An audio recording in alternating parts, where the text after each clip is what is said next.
from the All Indiana Podcast Network. It's Diversity Focus Today.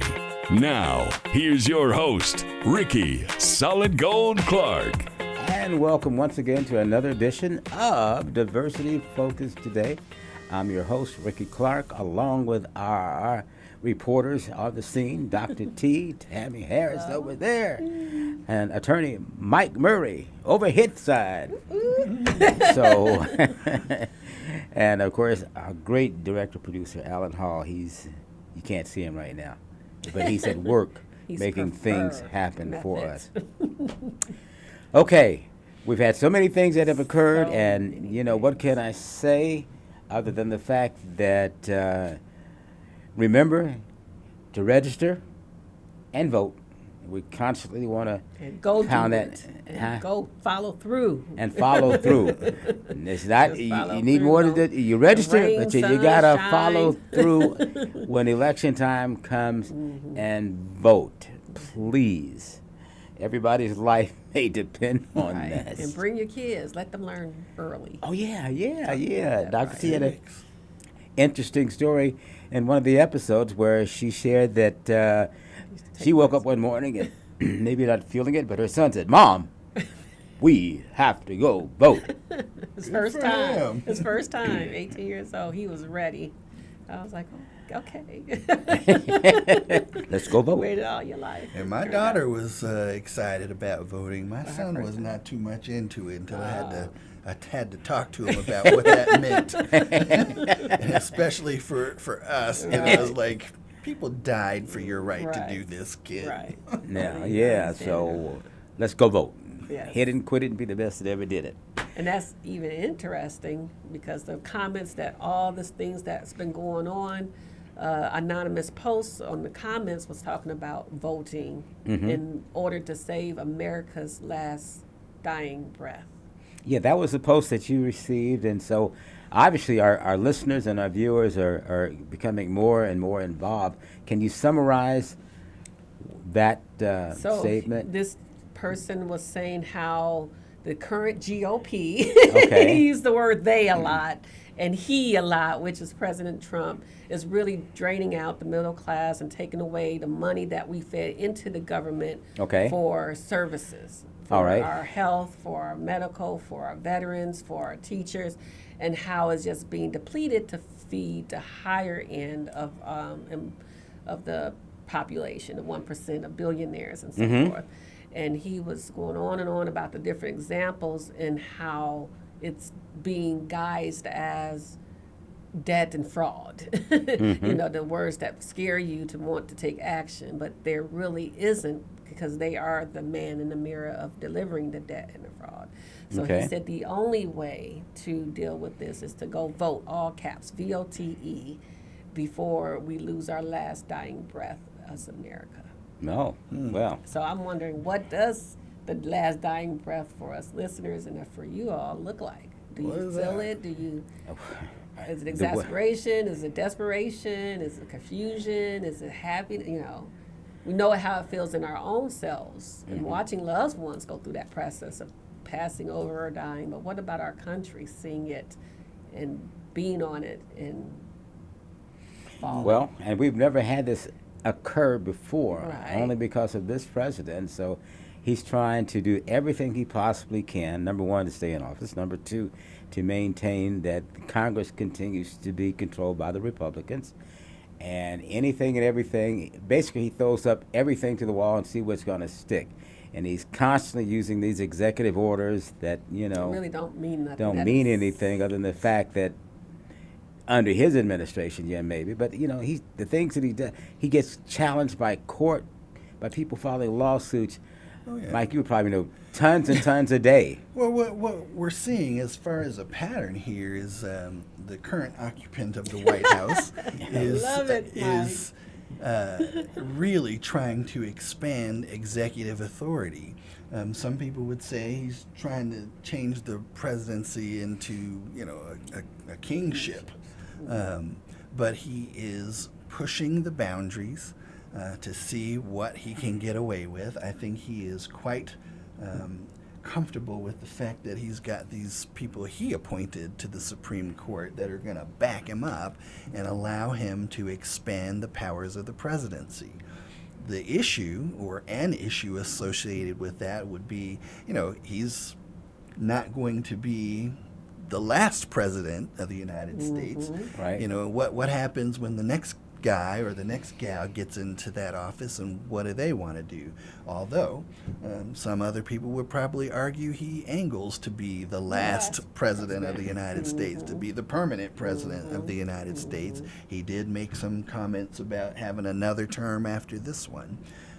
But, it's an expansion of the presidency in a way that the United States has never seen before. He is challenging the authority, the legitimacy of the courts. He is basically, with the Congress's consent, he is basically rendering the legislative branch neutered, neutering them. And it's all about the power of the presidency. Right.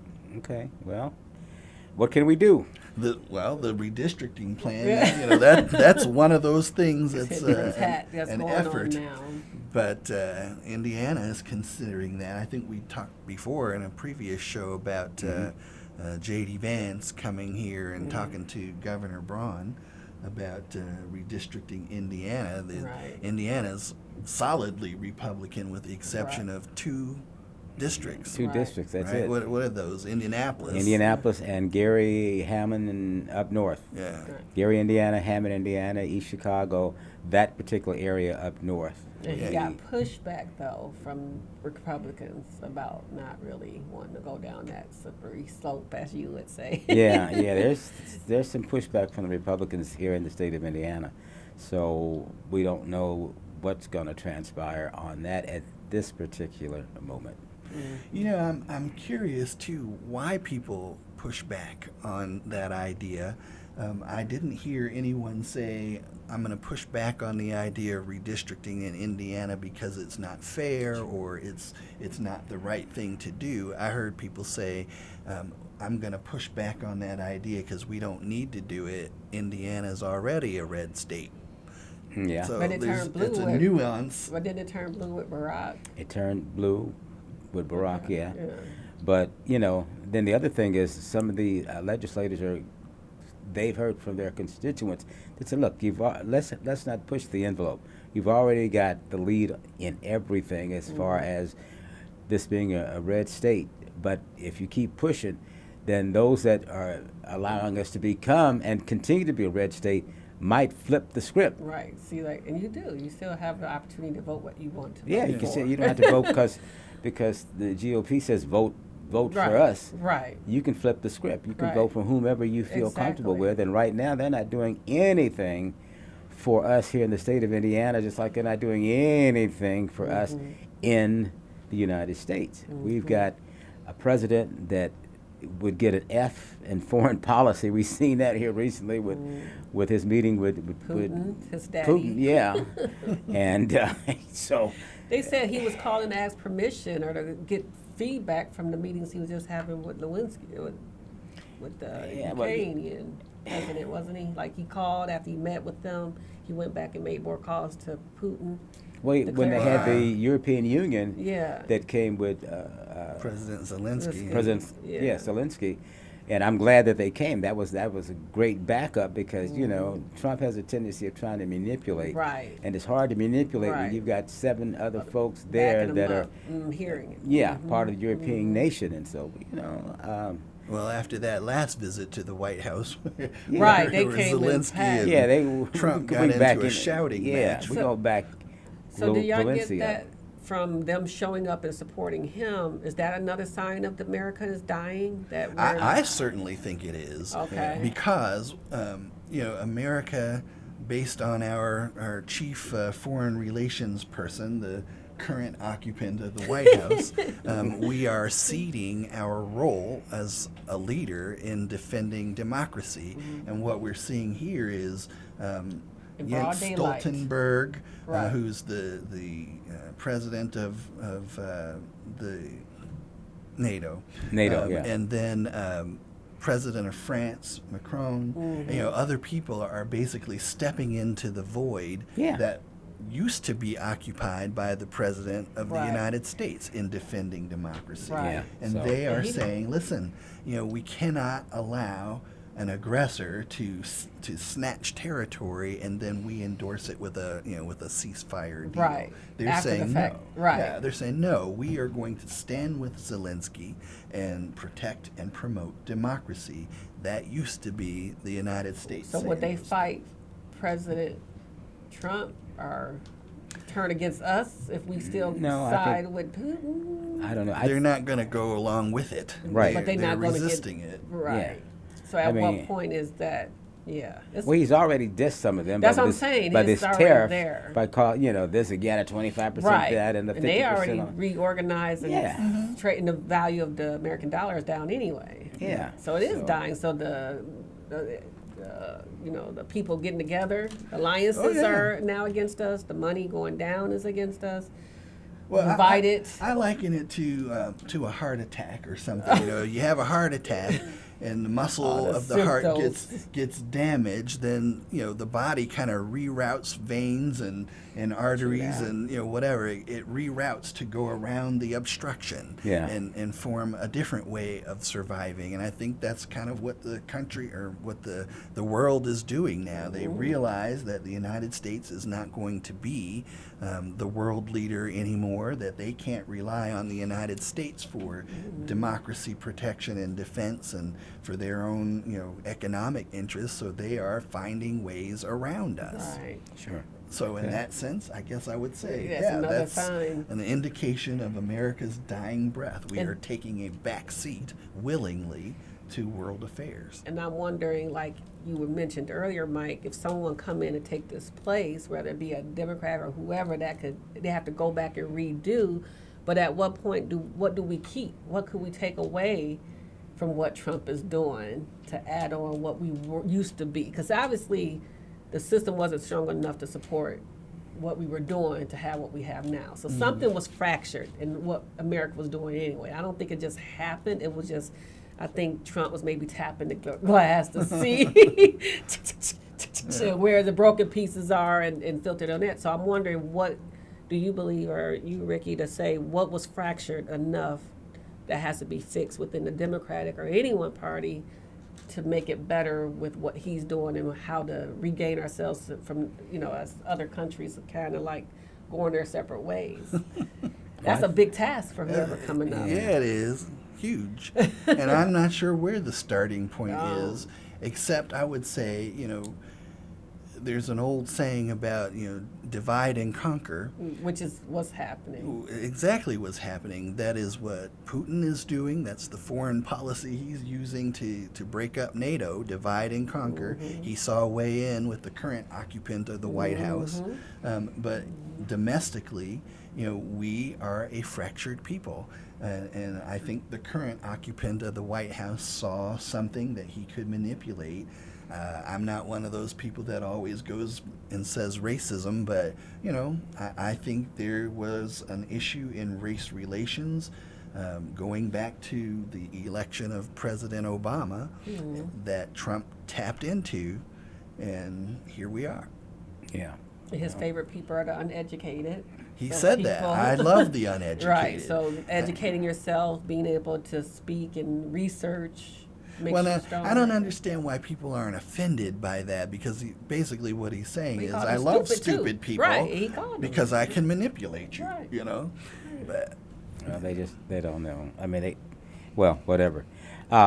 Turning more locally, Governor Braun, I just found out recently that he's not living in the governor's mansion on a full-time basis because Alan mentioned the fact that, hey, his wife Doesn't like it. doesn't like it. So I think I was told that he's was his spending speculation. no, yeah, $24,000 to $25,000 thus far by taking a helicopter from his estate in Jasper and flying a helicopter flight to Indianapolis. I guess maybe on a daily basis, however long it, and that's $24,000 to $25,000. That's just going to continue to add up. Now, I don't think that should have been part of the deal. The state, we as citizens provide him a very luxurious home here in Indianapolis, Indiana, that has the best security. It's got security, state troopers in and around all the time, cameras everywhere. And I'm sure he gets to eat the finest foods and so on. He probably does anyway since he's rich, yes. Governor Braun is a millionaire plus, folks. If you didn't know, he's a millionaire made over umpteen times. So if you want to take a helicopter, you should pay for it yourself. Than having we citizens of Indiana pay for your luxury ride in a helicopter. You can, or get in a car and take, I don't know how far Jasper is, at least an hour, maybe 2 hours, in a vehicle. Who decides that? Who is it? The governor. The governor, yeah. The governor. I guess if you can build a ballroom and take away the Rose Garden, you can go in the helicopter to and from your home. Oh, that's the governor, yeah. Well, I mean, just he wants to be like the other person. Well, yeah, he wants to be like that other person, right? Well, I've heard people make snippets and jokes that he's a wannabe of. Yeah. Yeah, he wants to be, I'd like to be the president too, but I mean, come on. But so, folks, you need to write letters. You need to raise all kind of hell about that. I mean, I guess as the governor you can do that, but where's our property tax relief that you promised to do and which you have not done? So, and there's so many other things that he's promised to do that he has not done. You need to, bring your lieutenant governor in because he's gone wild. You can't control him at all, what he says and what he does. So we are really in a pickle without any juice. Yeah, this is the guy who made the comment about the 3/5 compromise being reasonable. Yeah. So, boy, if you're in Indiana, folks, we have a problem, big problem on that. Of course, I guess if you're here in America, we got a problem too because look at what we got in the White House. And now, I think you guys mentioned he wants to build a ballroom on the White House lawn. An attachment. They used to have it in the garden or outside, and he was like, well, the tents were nasty, and it was weather. We need a nice look. And he's supposed to be paying for it himself with donor money. I believe that when I see it. Ballroom money. I can't, he speaks with forked tongue at least, 60, 75,000 times, maybe a month. It's supposed to be done in September. I think it's supposed to be done within a year. He's wanting to enjoy it real soon. Yeah, spend money on that, but not spend money on kids. Kids and food and all that, right?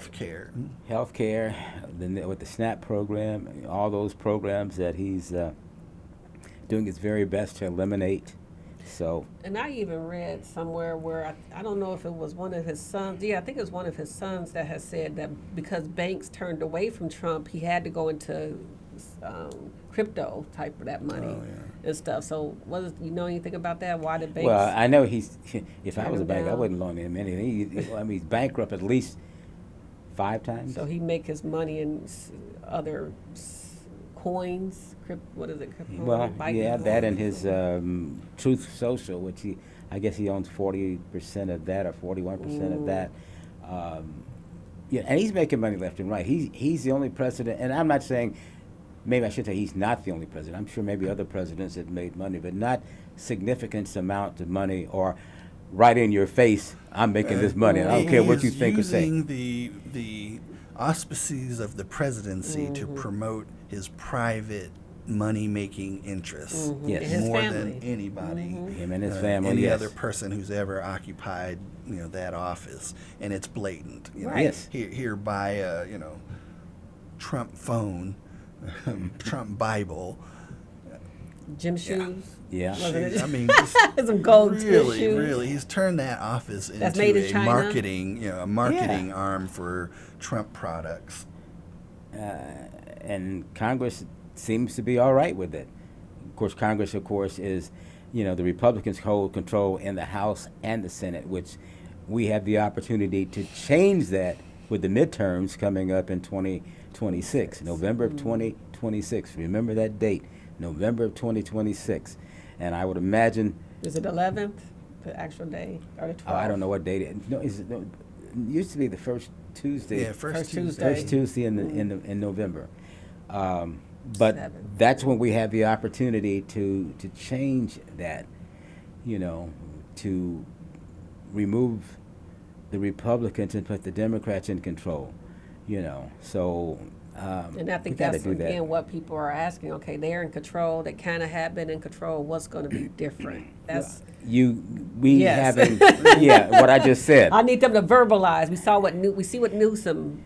He's Gavin Newsom, right? Which he's fighting fire with fire, and that's the other thing that people are saying. Democrats don't lay down and die. Fight and if he's fighting dirty, you fight dirty. Right. Yeah. Come on. Definitely doing, and the hypocrisy around that. Yeah, you see what's going on in Texas. They don't. The Democrats, of course, have come back, but now they want to hold several of them hostage because they won't sign a paper saying, "I'm giving you permission to have a state trooper follow me everywhere I go." And that I won't leave the Capitol or leave the state without being escorted by a state trooper. That's house arrest sounds like to me. Yeah, and I really wonder what authority the Speaker of the House in Texas has to do that. It must be something in their local rules. But I can't imagine somebody telling you can't leave the state without a state trooper. But and I don't know what their local rules are. Lawsuit now. Yeah. So legally, you don't know if that's. I don't know. I haven't done any research to look up what the local rules. But as a legislative body, they generally have province to set their own rules and procedures, just like the national legislature. But they still got to operate within a constitutional framework. True that. I don't know whether they're doing that or not. But this whole thing that started that fight is this Texas redistricting plan, which, as we were talking about earlier, J.D. Vance came to Indiana to suggest that we do that here. And I'm still baffled. I just don't understand why people aren't more upset about this whole Project 2025 effort to redistrict across the United States. The only point of doing that is so that one party, the GOP, can hold on to power. And it's all about the power. It's not about seeking the fair, adequate representation of the people. Right? We just want to draw these lines so that we can keep the power. Why aren't people upset about that? I don't get it. I don't get it either. Because everybody's being affected, and if you're not being affected thus far, you will. Yeah. You will. It will reach out and grab you when you least expect it. If it ain't already, it's happening. Like America is dying, so it's already happening. The whole point, of our society being, multifaceted. The whole point is to accommodate all of the different views in our melting pot live by a certain set of rules and freedoms, letting people do what they want, for the most part, but not adversely affecting everyone else. Right. We can enjoy each other's cultures. Right, exactly. And it's been that way for a while. Look, folks, we're going to do something, because if he's willing to send federal troops, he's already done that in California. Now he's doing it, of course, in D.C. And he got other governors sending national troops down there now. To help. Who were those states that sent their national troops? Ohio, West Virginia, and I think Texas, I think. Well, Texas. No, I think it was one of the Carolinas. South Carolina. South Carolina, yeah. So, troops, trying to... Troops on the streets of America. Yeah, and then they're on the touristy part. They said they're not even in the areas where the crime is even occurring. They're walking around the tourist parts of D.C. So they're not being... So that's more money. I'm going to tell you, more money. Right. More money. D.C., there's certain areas that,